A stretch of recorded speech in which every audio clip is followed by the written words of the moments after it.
nagize amahirwe nkirizwa ku musozi navukiyeho, ntabwo ari ahandi nakirijwe. Aho napimiraga inzoga, aho nahingaga urumogi, aho narunyweraga, niho nakirijwe. Abantu benshi batangajwe no kubona nakiriye agakiza kandi mbabwiriza, babona nkijijwe intambara nagiraga, banyitaga nyir'umujyi. Nakoraga intambara aho ngaho, inzu zose bagakinga. Umuntu wese washakaga ko undi runaka akubitwe yanyuragaho akambwira turiya akubitwe.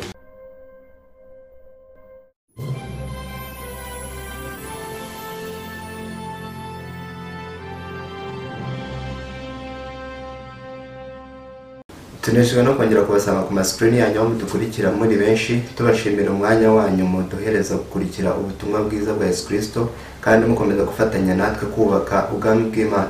Twabasezeranye ko dukomeza kubagezaho ibyiza byinshi bitandukanye kuko mukomeza kutwereka urukundo no kudukurikirana buri munsi. Reka uyu munsi twongere tubabwire ko tubafitiye ubutumwa bwiza buturuka ku mukozi w'Imana, araza kutwibwira ababwire byinshi byamuranze. Turabanza ku gice gitoya cy'ubuhamya bwiwe mu rugendo rwe kugeza uyu munsi, araza no kuduhereza ku ijambo ry'Imana Imana yamushize ku mutima ayifuza kukubwira nawe kuri uyu munsi. Tubahaye ikaze rero, reka mu kumwakira dutangire n'isengesho kandi ndizera ko uza guhabwa umugisha kubwe. Tubahaye ikaze. Reka dusenge Imana. Mwami Imana yacu, Nisi wabanye natwe ukaturinda muri ubu buzima bwo mwisi, warakoze, izina ryawe rihabwe icyubahiro. Uyu munsi wongeye kuduhereza kugira ngo tube duhumeka, bana natwe muri iyi gahunda tugiye gutanga ubuhamya no kubwira abantu bawe ijambo ryawe. Tubisabye mu izina rya Yesu Kristo umwami wacu, amen. Turabakiriye kwerekeza Butumwa TV, muratangira mwibwira abadukurikiye amazina, icyo mukora n'umurimo Imana bakoresha umunsi ku munsi. Murakoze. Nitwa Nsaguye Alegisi, ndi umupasitori mu itorero Anglikani, nyobora paruwasi ya Kanzu mu karere ka Nyamasheke. Mutubwiye ko muri abapasiteri, muri iki gice twavuze ko tugiye gutangirana n'ubuhamya. Turakoresha iminota mikeya, muragerageza kubicamo no kubica bigora bitewe n'uko urugendo rwagiye rugenda kugeza uyu munsi, kugira ngo abantu barusheho gukomera no kubakika bitewe n'ubuzima mwanyuzemo. Hari ushobora kuba nawe muri iki gihe ari mu byo mwaciyemo, akagira inama abigiraho cyangwa se icyo abakuraho nk'uru rugendo. Rero muradutangirira urugendo duhereye hasi mukiri batoya, mugenda muzamuka gato gato tugenda tubiganiraho. Navutse mu 1980, mvukira mu cyahoze ari Gitarama, ubu ni Intara y'Amajyepfo mu karere ka Ruhango. Mvuka mu muryango w'abana 15. Mu mibereho yanjye ntabwo nakunze kubana n'abantu bakijijwe, nabayeho mbana n'abantu badakijijwe kugeza muri 1992 nibwo nabatijwe. Mbatizwa ntakijijwe, ndakomeza mba umunyedini. Hanyuma muri 1992 mba gutyo, ndakomeza mba umuntu utari mwiza. Ngeza muri 1994 aribwo navuye no mu ishuri, ngeze mu mwaka wa 6. Ntabwo narisubiyemo. Mu buzima bwandanze nari umunywi w'inzoga kandi nabikuraga kubo twabanaga nabo, abantu nabanaga nabo.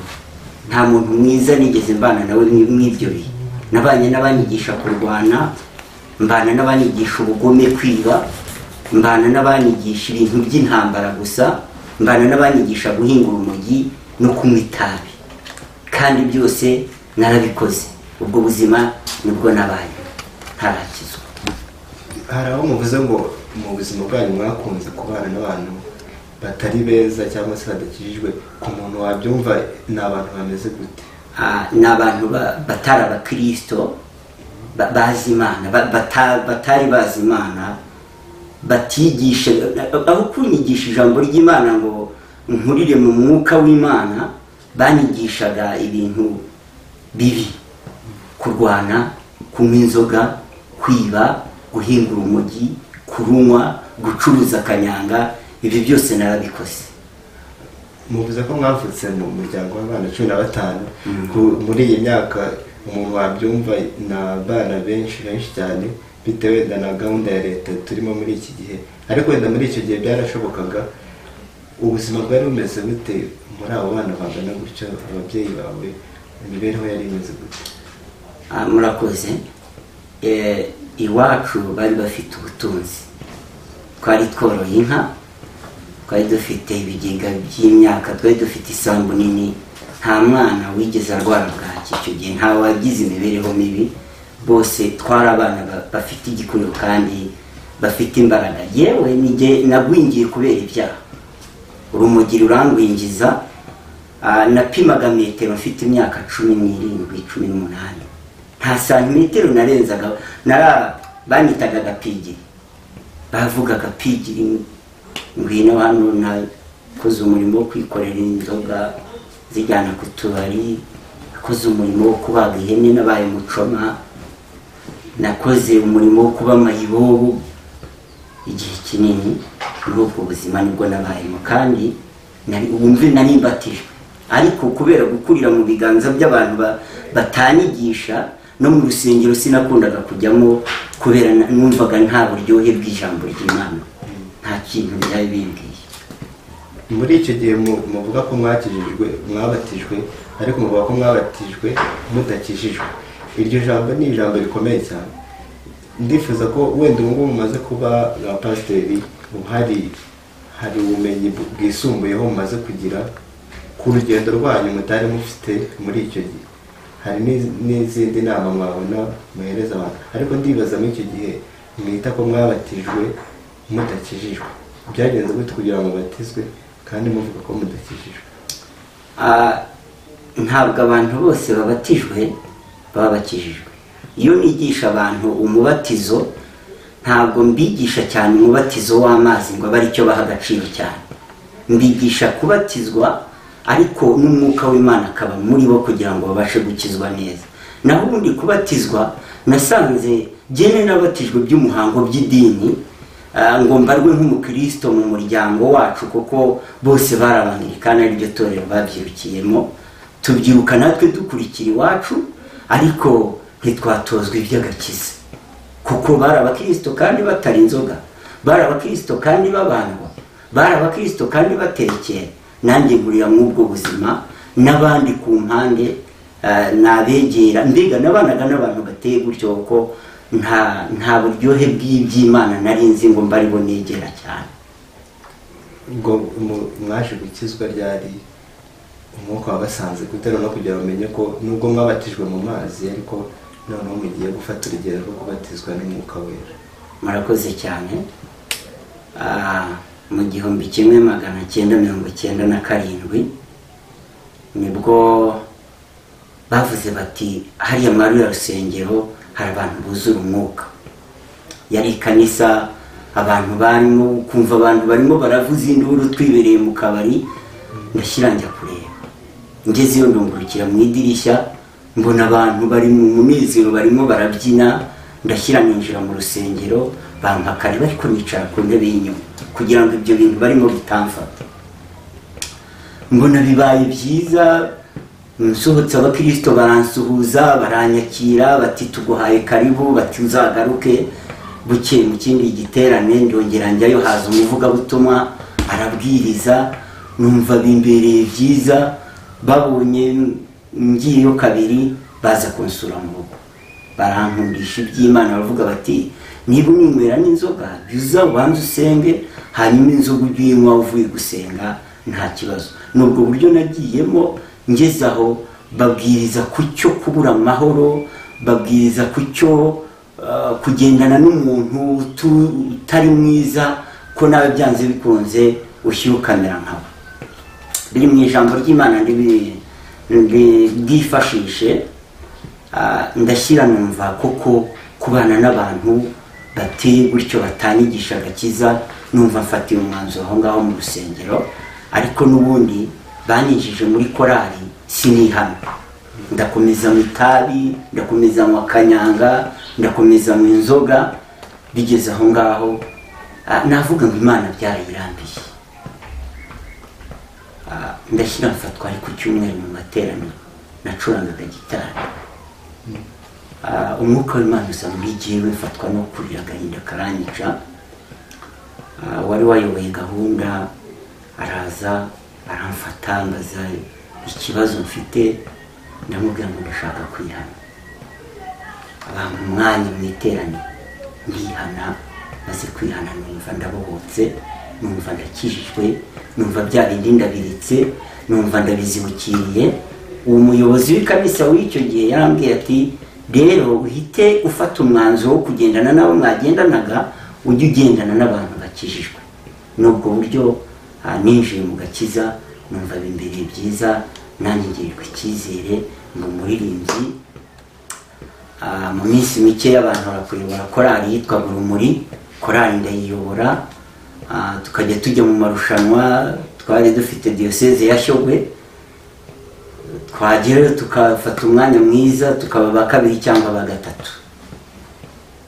Bigeze mu 2003 bashima ko mba umujyanama mukuru w'ikanisa. Hashize umwaka umwe n'ubundi 2004 wayoboraga ikanisa bamutoranya mu bantu bazajya kwiga teoloji. Barampamagara barambwira bati twashimye ko ari we wasigarana ikanisa. Ndabyemera ariko nkumva n'ubundi sinzabishobora. Ariko umupasitori aransengera, numva ngize imbaraga, ndagenda nyobora ikanisa yitwaga Nyarurama, ndayiyobora. Igihe kiragera ndakumira, numva nuzuye imbaraga zo kuyobora. Bantegeka ko agakanisa kari gatoya turavugurura twubaka urusengero runini. 2008 ndavuga nti reka njye gushaka ubundi buzima, nimukira muri diyoseze ya Kibungo.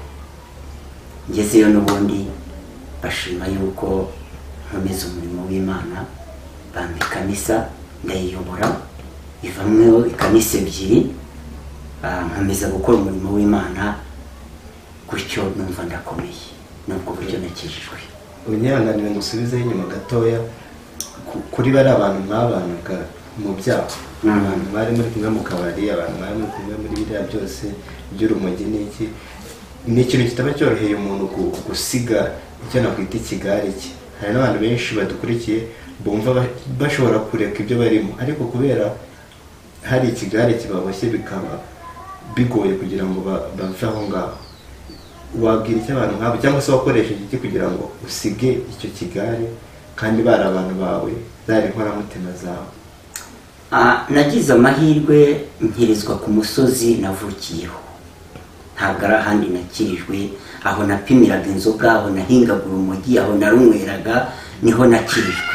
Abantu benshi batangajwe no kubona nakiriye agakiza kandi mbabwiriza, babona nkijijwe. Intambara nagiraga banyitaga Nyir'umujyi. Nakoraga intambara aho ngaho, inzu zose bagakinga.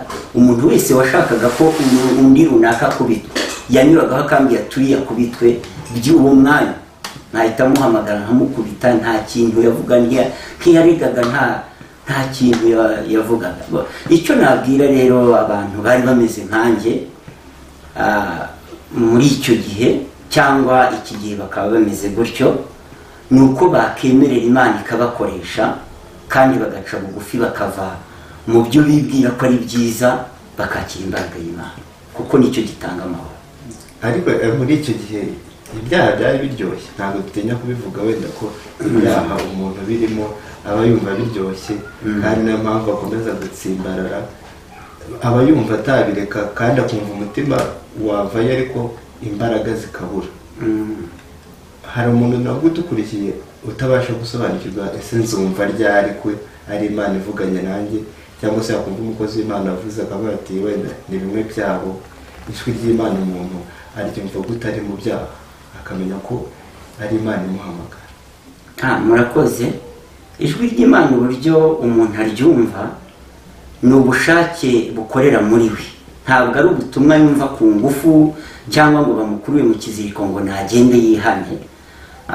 Icyo nabwira nk'abayobozi b'amatorero cyangwa abavugabutumwa muri iki gihe, icyo nabonye ni uko kuvuga ubutumwa ntugomba kurambirwa, kuko abantu bose urabwiriza ubutumwa bakumva ariko ntabwo bihanira rimwe.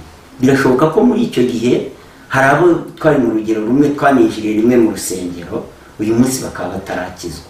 Ariko kandi njya mvuga ngo impamvu umuntu akemererwa kuba ariho, Imana ibimufiteho umugambi. Abantu rero icyo nabwira abanyumva, nta muntu ukwiye kwiheba, kuko nakoze ibibi byinshi kandi Imana irabinkiza. Ndabwira abanyumva, umuntu wese wumva ubuhamya yigirira icyizere kandi yemerera Imana, nawe agomba gukizwa. Tugana ku musozo, buri rugendo rufite ingaruka n'ibyiza umuntu yagiye ahuriramo, ariko urwo rugendo rw'ibyaha byanze bikunze ruzana n'ingaruka mbi. Tunyuriremo muri makeya, aho ubona wakabaye, hari ubwo ushobora kuvuga ngo nari kuba narageze aha ariko sinahageze kubera nari ndaha. Urugendo rwawe rwo kuba wari uri mu byaha, ni izihe ngaruka zabayeho, niba n'izikikugeraho ubu ngubu? Tunyuriremo muri make. Ingaruka nahuye nazo, nabonaga amafaranga menshi ariko nashoboraga kubona 100,000 simbimarana iminsi 2, nkabijyana mu bibazo bipfuye bitari ibibazo. Ikindi, nagize amahirwe ndakizwa, ariko ubundi nari gupfana ubutindi, ndi umukene, nari gupfa niba, kuko ntacyo nari kugeraho. Aho mariye gukizwa, Imana yangaruriye ibyo nahombye, ariko ntabwo ari bya bindi byo narabihombye mu gihe cyabyo. Ariko ubu ngubu ukomeze, ntabwo nakicuza ibyahise. Nashima Imana kuko ntabwo mbayeho nabi. Imana yampaye agakiza kandi irankomeza, inyereka inzira ngomba kunyuramo, iranyigisha kandi numva nta gusubira inyuma. Mu minota mikeya tubwire ku muryango wawe, tugiye tugikomozaho, niba mufite umufasha, abana, tubwireho gatoya. Murakoze cyane. Mfite umugore n'abana 3. Mwabanye ryari? Twabanye uhereye 2006 nibwo twashakanye, byemewe n'amategeko, turashyingirwa kandi tubayeho neza. Turashima Imana. Reka dusoze ugira icyo ubwira abantu bakurikiye ubuhamya butoya. Numvisha harimo ibintu byinshi tutagiye dushaka kwinjiramo cyane, ariko ugira icyo ubwira abantu bumvisha ubuhamya bwawe, kandi nk'umushumba hari n'icyo wabwira abagukurikiye. Icyo navuga gikomeye ni uko Imana ari nziza. Kuba mu gakiza, umuntu wese wumva ataremerera Imana ngo agakiza kabe muri we, yinjiremo neza, ace bugufi aho ari, kubera yuko n'ubutumwa bushobora nyuzaho ni ubutumwa bukwereka ngo uyu muntu yabanye nande cyangwa nanjye mbanye nande. Rero icyo nabwira abadukurikiye ni uko kuba mu Mana ntacyo binganya nacyo, kandi ndabihamya yuko iyo wemereye Imana iguha imbaraga ugakomeza urugendo. Murakoze. Tubwire inyungu 3 zo kuba umuntu ari mu Mana, kugira ngo abadukurikiye nabo barusheho kumva uburyohe mwagize. Inyungu ya mbere yo kuba mu Mana, nkatwe twubatse ingo, iyo ngiye kuvuga ubutumwa, umugore wanjye arantegura. Inyungu ya kabiri mbona ni uko Imana idusiga ubundi bwiza. Imana yasize ubwiza, nashoboraga kumara icyumweru ntaraseka, ariko maze gukizwa Imana yampaye impano y'umunezero. Dushobora guhura ukavuga turiya muntu byanze bikunze. Abanezerwa ni benshi, ntibanezezwa na bimwe, ariko ngiye nezezwa n'agakiza Imana yashyize mu mutima wanjye. Icya gatatu gikomeye, ndi umukire mu buryo bw'umwuka n'uburyo bw'umubiri, numva binyuze, ndanyurwa. murakoze cyane. murakoze namwe reka tubashimire ku mwanya mwaduhaye kandi Imana ibahereze umugisha. Reka dusoze musengera ubu buhamya kugira ngo burusheho kugera kure. Mwami Imana yacu, urakoze kubera uyu mwanya wemereye abantu bawe ko bumva ubu buhamya kugira ngo ubushyiremo imbaraga zo kugira ngo abantu bakizwe, bakire agakiza, bafate imbaraga, bakumenye kuri Imana ikiza, gakiza kuba mayibobo, ugakura abantu koronezwa n'ibyaha ibyo ari byo byose. Urakoze rero, umwuka wera agere kuri buri wese wumvise ubu buhamya, mbisabye nizeye mu izina rya Yesu Kristo umwami wacu, amen.